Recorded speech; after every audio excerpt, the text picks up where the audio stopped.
ऐसा लगता है कि उनको मारा गया है। कोई सामान नहीं गया, उनका सामान ऐसे ही मिला। लेकिन ये कंफर्म है सर, ये एक्सीडेंट तो नहीं है, ये मर्डर है। नमस्कार, मेरा नाम है यश असानी और आप देख रहे हैं तेज तर्रार, जहां दिखाते हैं खबरें दिल्ली की। इस वक्त मैं मौजूद हूं दिल्ली के अरोड़ा नगर इलाके में, जहां पर एक युवक की संदिग्ध हालत में मौत हो गई।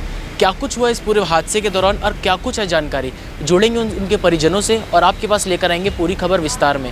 बने रहिए हमारे साथ तेज तर्रार न्यूज़ पर। जी, आपका नाम? दर्शन कौर। आप मृतक की क्या लगती थी? मेरे पति। क्या कुछ हुआ उनके साथ?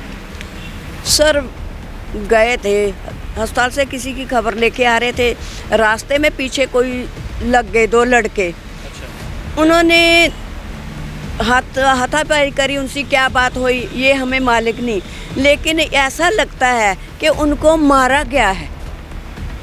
अगर कोई छीना झपटी का कोई होता केस तो उनका पर्स, उनका मोबाइल ऐसे पुलिस ने हमें दिया।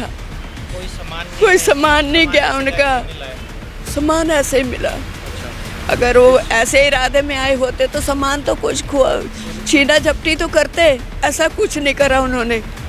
मुझे तो इससे सर, हमारे पास रिक्शे वाले की एक गवाही भी है, मेरे पास वीडियो है उसका। उस रिक्शे वाले ने देखा है उन दोनों लड़कों को, लेकिन शक्ल नहीं पहचान पाया। हो सकता है जी अपनी जान बचाने के लिए वो ना बता रहे हो हमें, क्योंकि अपनी जान तो कोई भी जोखिम में नहीं डालेगा। लेकिन ये कंफर्म है सर, ये एक्सीडेंट तो नहीं है, ये मर्डर है। तो उनकी गाड़ी जो है वो मेट्रो स्टेशन के ऊपर जो शीशे हैं वहाँ पे कैसे टकराई? जैसे कि वहाँ क्योंकि मैं तो ऑफिस में काम करता हूँ, जब मुझे पता चला मैं वहाँ पहुँचा, जिन्होंने उनको हॉस्पिटल पहुँचाया था ट्रॉमा सेंटर में, तो उन्होंने मुझे बताया कि इनकी गाड़ी जो फ्रंट का जो शीशा है जो नीचे का, उसमें गाड़ी फंसी हुई थी और ये वहाँ लटके पड़े थे थोड़े टाइम के लिए। उसके बाद वो नीचे गिरे हैं और इतने में दो लड़के आते हैं, दो लड़के पीछे जो फॉलो कर रहे थे उन्हें, मतलब एक बाइक पे काले कलर की बाइक थी, जो बताया गया मुझे वहाँ पे। ना हमारा यहाँ पे किसी से कोई लड़ाई झगड़ा है, ना किसी से कोई, कभी किसी से यहाँ बोलते भी नहीं थे। पता नहीं क्या हुआ वहाँ से, जैसा बताया गया कि कोई रास्ते में उनको किन्होंने फॉलो किया, या हो सकता है किसी को मारने की साजिश थी या लूटपाट के चक्कर के तहत वो आए थे। और अगर वो ऐसा नहीं होता तो वो आगे गाड़ी बिल्कुल आगे लेके जाते। वो गाड़ी रोक के घुमाई क्यों? उन्होंने गाड़ी घुमा के और पीछे भागे हैं बोलते हुए। 3 से 4 सेकंड उन्होंने रुक के, उन्होंने 4 से 5 सेकंड उन्होंने रुक के भी देखा है कि वो लटका हुआ है इंसान और गाड़ी शीशे में फंसी हुई है। अगर वो क्राइम नहीं करते तो वो उन्हें बचा सकते थे। आपकी जानकारी में कोई ऐसी बात जिसका बदला निकालने के लिए इन सबको अंजाम दिया गया हो सकती है, क्योंकि हम यहाँ पे हमारे अपने अच्छे परिवार से नहीं है, अपना खुद का यहाँ मकान बना रहे हैं। अब खैर पिताजी नहीं रहे तो अभी यहीं पे संस्कार उनका हुआ है, क्योंकि यहाँ पे लड़ाई झगड़े होते रहते थे। हमारा डीलर भी हमारा काम छोड़ के, हमारे डीलर से बनवा रहे थे, वो काम छोड़ के चले गए।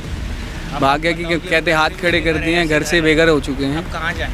और प्रशासन से यही है कि जल्द से जल्द 2 दिन उनकी डेथ को हो चुके हैं, अभी तक कोई एविडेंस उन्हें कैमरे की तरफ से नहीं आया गया है। जैसे कि बताया गया है कि जो भी हमें वहाँ पे सबूत उन्होंने बताया है, जो जिन्होंने देखा है, तो वो कह रहे हैं ये तो कुछ भी बोल सकते हैं जब तक हमारे पास कैमरे की रिपोर्ट नहीं आएगी। तो मैं भी ये प्रशासन से चाहूँगा, 2 दिन हो चुके हैं तो अभी तक इस पर अभी कोई कार्रवाई क्यों नहीं है? अभी तक CCTV फुटेज क्यों नहीं आई है? मतलब अभी तक किसी की गिरफ्तारी नहीं हुई है? अभी तक किसी की कोई गिरफ्तारी नहीं हुई है। वो मैं सुबह गया हूँ उनके पास, तो उन्होंने ये कहा कि बस हमने आगे फाइल भेजी हुई है। तो इतना टाइम थोड़ी लगता है, कोई ये प्लान मर्डर है एक तरह का। कितने लोग थे जो उनको फॉलो कर रहे थे? जैसे कि बताया गया है कि एक बाइक पे चल रहे थे, उस पर 2 लड़के थे। उन्होंने शायद कोई बता रहा है कि कोई पीले कलर की कमीज पहनी थी और वहाँ रुक के गाड़ी बिल्कुल रॉन्ग साइड में उन्होंने घुमाई है। घुमाने के बाद वो सीधा भागे देखने के बाद। ये देखो, ये गवाही दे रहा है, ये बंदा बोल रहा है, ये बोलने के लिए तैयार है। रिक्शे वाला है जो वहाँ पे 2 जने बैठ के रात को वहाँ पर खाना खा रहे हैं। उन्होंने, इनके पास फोटोग्राफ्स भी हैं कि स्कूटी शीशे में फंसी हुई है, ये देख भी रहे हैं वहाँ से, और इन्होंने उन दोनों लड़कों को देखा भी है। इन्होंने हमें कहा है, अपना नंबर दिया है कि आप जब हमें बोलेंगे हम तब आपके सामने आने को तैयार हैं। अगर आप कहें तो हम आपको ये नंबर भी दे सकते हैं, और जो हमारे पास फ़ोटोज़ है या जो वीडियोज़ है हम आपको शेयर कर सकते हैं।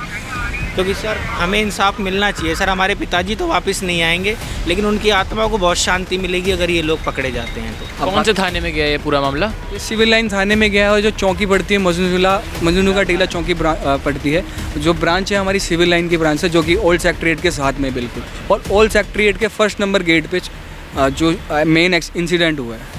क्या आश्वासन दिया पुलिसकर्मियों ने आपको? पुलिसकर्मियों ने अभी तक यही बोला कि जैसे ही हमारे पास रिपोर्ट्स आती हैं, वीडियोस देखते हैं, हम उसके बाद आगे कार्रवाई देख पाएंगे। आपने कभी ऐसा ध्यान दिया हो कि आपके जो हस्बैंड है वो किसी परेशानी से जूझ रहे हो, कुछ उनके चेहरे से आपको पता चल रहा हो कि परेशानी में है वो? सर ये मकान की वजह से ज़्यादा परेशान थे, बस ये भी अकेले रह गए थे, थोड़ा काम। ये ना आप एक चीज़ देखिए ना कि एक तो बंदा 3 साल से काम के बिना बैठा है, कोरोना की वजह से वो बाहर काम कर रहे थे, मतलब कतर में काम कर रहे थे वो, लेकिन 3 साल की वजह से काम से बैठे हुए हैं। एक सर मकान तोड़कर डीलर भाग चुका है, डीलर ने हाथ खड़े कर दिए। ये बच्चा सर नौकरी करता है, इसकी 13,000 रुपये तनख्वाह है। अब आप बताइए वो डीलर भी भाग गया, ये 9,000 रुपये किराया भर रहा है 13,000 में से, ये कैसे घर चलाएगा सर 4,000 रुपये महीने में? कैसे हम हमारे पास इतने पैसे भी नहीं है कि हम इसको बना लें, हम क्या करें? कुछ तो मदद होनी चाहिए सर, हमें आप सिर्फ हमें गुनहगार चाहिए सर, हमें तभी तसल्ली मिलेगी, वरना ऐसे नहीं सर। देखिए, पुलिस ने इसे शुरुआती जांच में एक हादसा बताया है। वहीं अगर परिजनों की बात सुने तो परिजनों का ये दावा है कि बदमाशों ने उनसे लूटपाट की कोशिश की। उनसे बचने के लिए वह शीशे से टकराते हुए नीचे जा गिरे। मृतक की पहचान 35 वर्षीय तीरथ सिंह के रूप में हुई है। पुलिस का कहना है कि आरोपों को ध्यान में रखकर सभी पहलुओं से जांच कर रहे हैं। पुलिस आसपास लगे सीसीटीवी कैमरों की मदद से हादसे की भी जांच कर रही है। देखिए, सूत्रों के मुताबिक तीरथ सिंह परिवार के संग अरुणा नगर मजनू का टीला इलाके में रहते थे। परिवार में उनकी पत्नी दर्शन कौर, बेटा गुरप्रीत सिंह और बेटा शरणजीत कौर है। तीरथ पेशे से एक इलेक्ट्रीशियन है। ये भी बता दें हम कि जो पूरा हादसा है ये सोमवार शाम का है, जब वह अपने घर से रोहिणी अपने जानकार को देखने अस्पताल गए थे। वहां से स्कूटर पर लौटते समय जैसे कि विधानसभा मेट्रो स्टेशन के नज़दीक पहुंचे, अचानक उनके स्कूटर का संतुलन बिगड़ा और वह मेट्रो स्टेशन का शीशा तोड़ते हुए नीचे गिर गए। जैसा कि आप स्क्रीन पर देख सकते हैं किस तरह यहाँ पे जो शीशे के टुकड़े हैं वो बिखरे हुए हैं। किसी ने मौके से ही उनके परिवार को हादसे की सूचना दे दी। ट्रॉमा सेंटर पहुँचने पर परिवार को तीरथ सिंह की मौत का पता चला। जांच में पुलिस को तीरथ के आगे और पीछे दोनों जगह से डैमेज मिला और पुलिस का ये कहना है कि अभी तक वहाँ से स्कूटर पर लौटते समय जैसे कि विधानसभा मेट्रो स्टेशन के नज़दीक पहुँचे, अचानक उनके स्कूटर का संतुलन बिगड़ा। देखिए, जैसा कि आप मेरे पीछे देख सकते हैं कि जो 2 शीशे के फ्रेम हैं वो किस तरह बुरी तरीके से तोड़ चुके हैं। एक जानकारी हम आपको बता दें कि इस जगह पे उनकी स्कूटी खड़ी थी और यहाँ से वो मेट्रो की जो सीढ़ियाँ हैं वहाँ पर गिर गए। स्क्रीन पर भी आप देख सकते हैं कि किस तरह जो खून के निशान हैं वो अभी भी वहाँ पर मौजूद है। आप देख सकते हैं किस तरह यहाँ पे शीशे के टुकड़े बिखरे हुए हैं। देखिए, जैसा कि हम यहाँ परिजनों से जुड़े, उन्होंने हमें ये बताया कि उनके मुताबिक ये रोड एक्सीडेंट तो किसी हद तक नहीं है। उनका कहना ये है कि एक प्लान मर्डर है जिसको काफ़ी ठीक ढंग से अंजाम दिया गया है। जैसा कि हम आपको बता दें कि मेट्रो स्टेशन पे, जैसा कि आपने स्क्रीन में देखा कि किस तरह उनकी स्कूटी जो फंसी हुई थी और वहाँ ऊपर से गिरने की वजह से गंभीर रूप से घायल होने के बाद जब उन्हें अस्पताल ले जाया गया तो वहाँ उन्हें मृत घोषित कर दिया गया। साथ ही में हम आपको ये बता दें कि पुलिस वालों ने यह आश्वासन दिया है कि ठीक ढंग से कार्रवाई की जाएगी और इनको इंसाफ दिया जाएगा। एक मुख्य कारण हम ये कह सकते हैं कि इनका जो घर बन रहा था उसके पीछे लेकर ये पूरा विवाद किया गया। अब आप भी अपनी राय हमारे कमेंट बॉक्स में ज़रूर बताएं कि राजधानी दिल्ली में कब तक ऐसी वारदात, मामले, दुर्घटना दिन प्रतिदिन बढ़ते जाएंगे, कब इन पर ठीक ढंग से कार्रवाई होगी और कब ये मामले रुकेंगे। दिल्ली की मुख्य खबरों से जुड़े रहने के लिए तेज तर्रार को ज़रूर सब्सक्राइब करें। दिल्ली से कैमरा पर्सन आकाश शर्मा के साथ मैं यश हसानी।